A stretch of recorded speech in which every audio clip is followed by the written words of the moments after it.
khona uzongibona njalo Uyena impela uBig Zulu in the fast lane. Yes. And futhi njengomuntu ohamba ngeMcLaren vele he belongs in the fast lane. Bafinjani? Uyithi sizwa kithi? Uyaphila phuto omdala. Lalela mfethu sijabule kanjani ukuthi usijoinile namhlanje kuzoba mnandi mfethu. Masinawe. Kujabula mina phuto omkhulu. Yabona nje ibe bevuma ukuthi sidle inyama e-studio ngabe kuphelele ba. Okusanhlokwana. Bekumele sibambe inhloko nophuthi impela. Impela kodwa khuleka ngoba phela izohlangana intaba kuphela ezingahlangana ngithi kusho kanjani. Iqiniso phuto omkhulu. Manje mntakama yabona ukuthi back in the day when you were still sending me songs like the beats edlala manje ama million uthi bafo lena uyibona kanjani. I actually forgot to ask you ukuthi no man yini lekwenza ukuthi umculo ukinspire ubona ukuthi no mina kulomkhakha ngiyangena noma kanjani engizoqhubeka kuona ngiqine kuona. What made you think of it and stay there? Ngicabanga ukuthi uthando.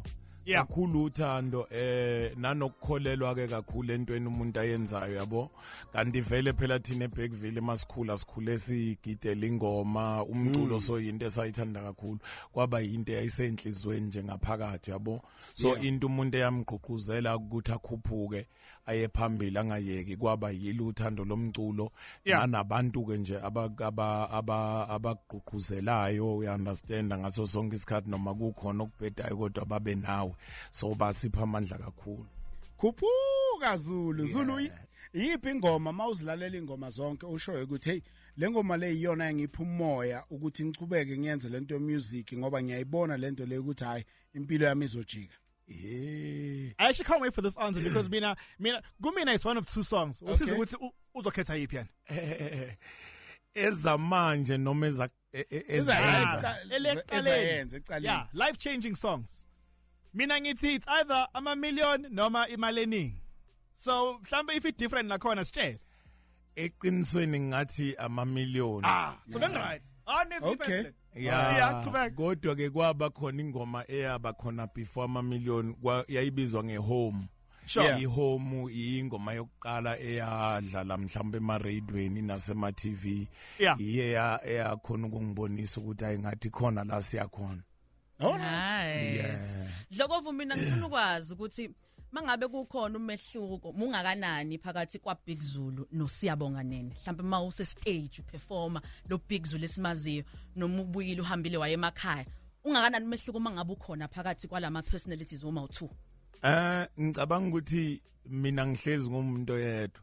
Nice. Isikhathi esiningi okubona kimi mhlawumbe ekhaya nase stage hlezi kuyinto eyodwa nje uyabo ngoba angicabanga ukuthi ukuba abantu ababili kuyavela kokunye ukuthi ayilo yina ngathi umbathi isikhumba semvu nje yena yabo so ngesingami mina ngicabanga ukuthi ayingihlezi ngumuntu oyedwa e-stage nasekhaya ngihlezi ngumuntu oyedwa. Fantastic. Akodwa mina bethu cha ngiyala ngoba khona lo uthanda ama-Tanks khona lo uthanda iMcLaren. It can't be the same person. Udlala ngathi. Awudlala ngathi.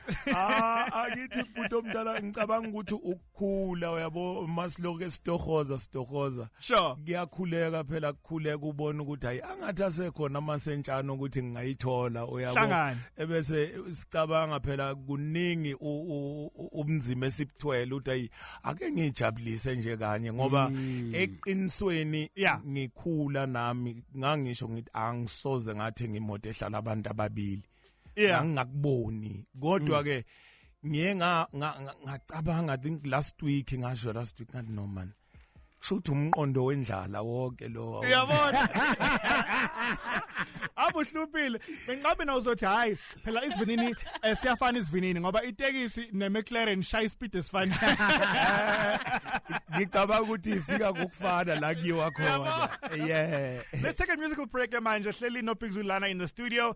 This song man when it dropped spoke to me enyangeni yothando Big Zulu azana noMalungelo hey bengasamluki kanje on the socials Big Zulu ufuna ukungatha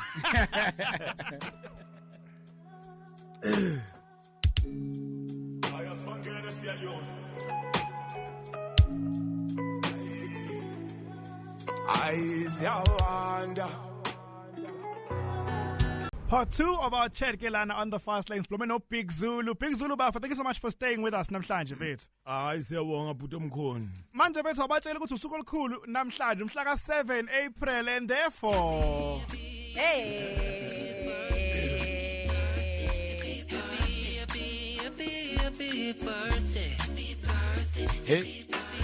Besifuna nje ukuthi happy birthday baba. And shout out to you for spending usuku lakho nathi ke lana on ifast lane. Sekuncanywa bethu.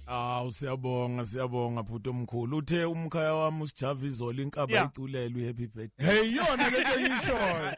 Bengibuza ukuthi neyinsizwa kanti ziya birthday. Hawu. Ayi utshela iCrowd impela ngiculela izolo lapha edisofeng wathi nje ngeke sesiyenza nje kodwa hayi kodwa ngithi nayi nje inkaba drive McLaren kuningi nje sekushintshile manje. Hayi nomkhaya phela sekumele alibeke phansi Cresida manje sithi ukuthi kodwa yazini khona umuntu oyedwa bethu ovunyeliwe ukuthi aculele uhappy birthday. Yazi uba lo ubani simphethe la ucingweni sabona mawunjani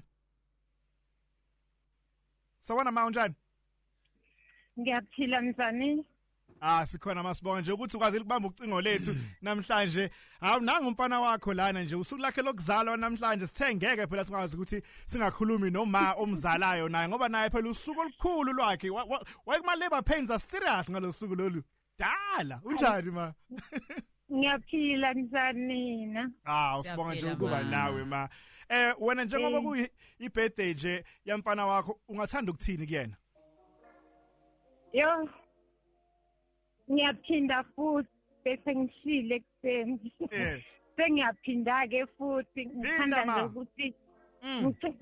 nje ukuthi umfana wami akhule ahloniphe umhlaba angathi nje izibusiso zingeza zibeningi empilweni yakhe njoba ziningi vele angathi nje angaqina ngoba Damo ekhuphuke yesongweni ngiyabona nenkinga zibaningi nezitha zibaningi ngimfisela nje ukuthi uNkulunkulu angathi angangiprotectela yena ngaso sonke isikhathi hawu mama sekushoda umakoti nje akafaka umakoti ekhaya mama hawu sesilindile phela nezibongazi nezi wesibini phela mawo nezini kodwa nezini Zulu yamona unolaka kanjani Hey Maves. Sishela yini ukuthi khona umakoti. Mina bengikhulume naye ukuthi kumele sidonse nga2 nga3 nga4 manje ngathi uyasaba ubafo so ngithi hayi kungcono ngimkhulumele. Ay bhuti okudala. Okay. Siyabonga bonke ube nosuku oluhle yazi ma. Okay, yazi Naves. Bye mama. Siyabonga amabhodwe. Nazo sizwa ngakithi le mfethu kumele ngikhulumele no ngiyabona ukuthi hayi ungikhulumele inkabe yami ngiyavuma nami maybe kuke kwanda kancane but umkhulumele khona nezi sizwile hayi ungikhulumele impela futhi ke kanti hayi akagejanga uqinisile nako njalo hayi iqinisele imsulwa lela lishila hayi uqinisile walinda kwahamba uma bese wavuma aduthulisa khona uma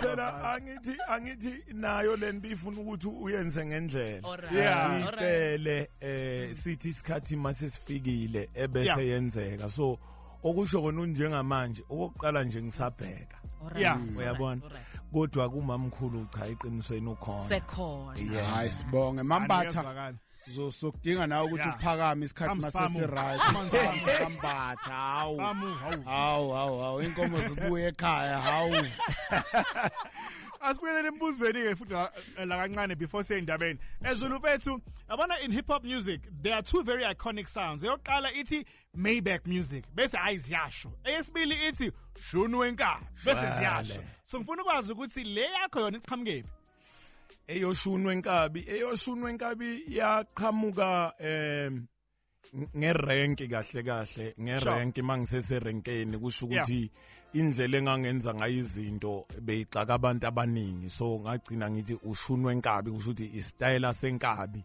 uyabo so yaqhamuka lapho ngoba abantu angithi bese kunalento deyinkabi uBig Zulu inkabi nani yebo so ngase ngiyifaka ukuthi hayi ushuni wenkabi kusho ukuthi style senkabi ngezwakala Zulu, any plans to do an album no Java because hey yard nesiphethe mfethu enye yadingeka ingabzeza yebo part 2 ay ngiyafisa impela ukuthi silenze linye album ngiyacabanga ukuthi njengoba ngizokhipha ialbum mina nge11 which is next week sure. or this week lapho this Friday yeah this Friday ngiyalikhipha ialbum so nomkhaya ngithi bekhiphile na iEP lakhe so ngicabanga ukuthi sisesikhathini esiright ke manje sokuthi sesingangena estudio mhlambe sibone ukuthi senzani inkabzezo. No kuyazwakala. I think let's pause it right there, go to umculo kancane. Le ngoma yakho no MT ngiyayincanywa mfethu le kuthiwa abazazi bafunani so idlala on the other side of 5 o'clock ngoba sifuna nje idlale iphelele. Taking us to indaba ngo5 is something Soweto ngalena. Welcome to it in case again usanda ngena lana nathi moyeni. The show is called If I Slain. It is a spectacular Nkulimbatha and DJ Naves and today we have the honors. Blome no Big Zulu. Kwazi kamnandi la ekhaya. Hlala nathi.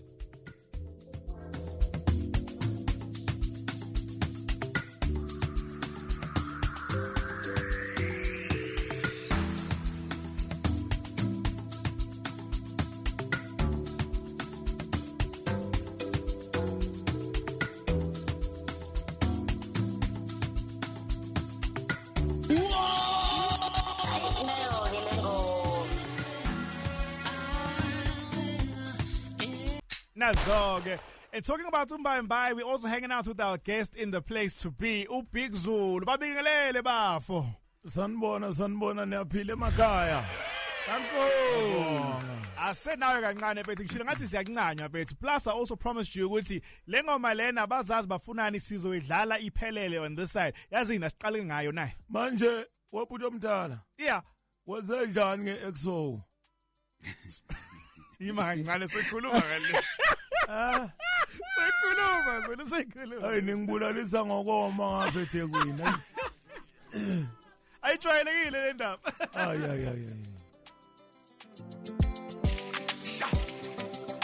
Big Zulu on this one alongside MT. The song is called Abazazi Bafunani. This is the first track again from the album that's coming through this coming Friday, the 11th of April. Hanging out with Big Zulu and Nkulimbatha. You had something to ask him about the album. Before I ask him something, we were talking off air, right? So Big Zulu. Ukhathele ukucelebrate birthday. Usuku lesi4 le celebrate birthday akalali. Ay ngiyamtshela. Awuthika manje. Ay ngiyamtshela usisi ukuthi hey ngiphethe usuku lesi4 impela namhlanje ukuthonga ngibazi. Mele shabe 3 months lento le. Thina sishaya kanjalo sino Naves. 3 months wonke lokuthi happy birthday. Ay kuyazwela phela manje. Phela no Big Zulu umuntu bakwethu hayi. Kuyazwela. Uyabona nje. Ngithi umuntu wabantu akayibona. Ngize ngiyamtshela usisi ngithi hey bengithi ngizophumula namhlanje sengikhohli ukuthi ikahle usuku ke lunamhlanje. Usho ukuthi loku bekusama pre-party ke mhlawumbe. Khathi kuyiparty namhlanje. Kuyiparty ke namhlanje. Now, good luck. Spectacular spoke briefly about lengoma lesiqede kuyidlala being part of your new project le eza ngolesihlanu lo lesiyakulona. Maybe tell us more ukuthi kule album le entsha edropa ngolesihlanu, what can we expect? Ingoma ezimnandi nje I think ne story njengenjwayelo igama le album icala lempumelelo. Kusho kona ukuthi ukuphumelela kuza nenkinga eningi uyabo the moment eyaphambili nenkinga ziyanda yabo inzondi yanda kuba kuningi nje so ngagcina ke ngithi ake ngenzi album leli ukuthi ngilibize icala lempumelelo ngoba ngicabanga ukuthi kulesikhathi nje umuntu ephusha elobe busiseke yaphambili kuba kuningi qhamuka abanye bathi Big Zulu uthwele hey Big Zulu nanyoka uyabona nje zonke lezo zinto lezo so ilanga bakhona uthi yazini angithi icala lempumelelo ngoba phela konke lokhu kungakabi khona uNkulunkulu engakangibless inkinga zonke lezi bezingekho indaba yokuthi hey uBig Zulu this bekungekho konke kodwa nje ngoba uNkulunkulu usenza umusa wathi Big Zulu cha nakho kukhona esikubekele kona nenkinga sezandile so yiko ku album ngithe icala lempumelelo.